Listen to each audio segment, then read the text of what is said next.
The landing gear on airplanes isn't essential to flight. However, it is essential for smooth landings. The development of flight is one of the engineering marvels of the 20th century. However, one often overlooked facet of flight is the ability to bring the plane back down to the ground safely.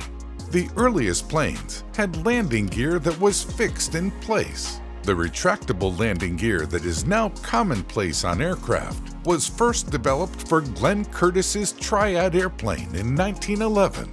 The Triad was amphibious, so the retractable wheels were used to help it take off or land on water. By the 1930s, retractable landing gear was being developed for other aircraft models, bringing with it an increase in speed and efficiency. In fact, today, landing gear mechanisms equate to between 3 and 5% of the total weight of planes and can also take up a large percentage of the total maintenance time for airplane mechanics. The need to design landing gear with minimum weight, minimum volume, reduced life cycle costs, and short development time means that most landing gear components are also made by specialty suppliers due to the complexity and precision needed for landing gear parts. The main strut of retractable landing gear may be machined out of high-strength steel. This strut varies in size on different aircraft and is the most important component of the landing gear. It supports all of the forces involved in the landing process.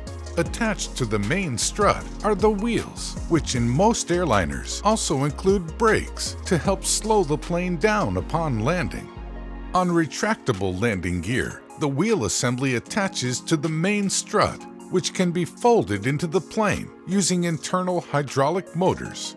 There are also redundant systems and a manual release mechanism in case of emergencies. Retractable landing gear will generally be deployed at about 4 miles out from landing.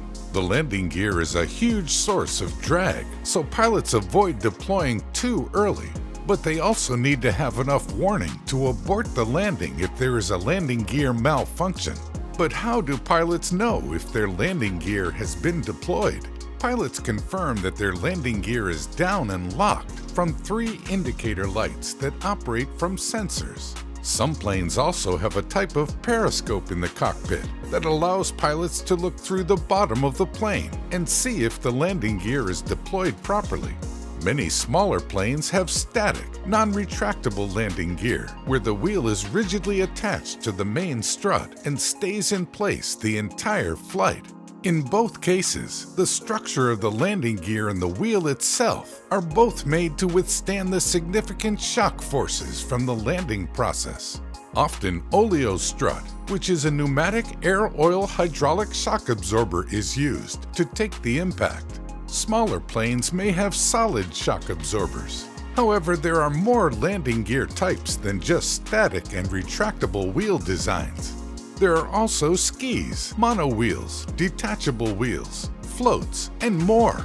All of these different types come into play in different airplane designs and applications. Seaplanes, for example, don't use wheels to land.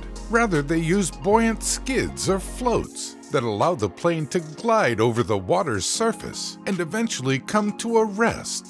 Because the skids are buoyant, they keep the plane above water and stable.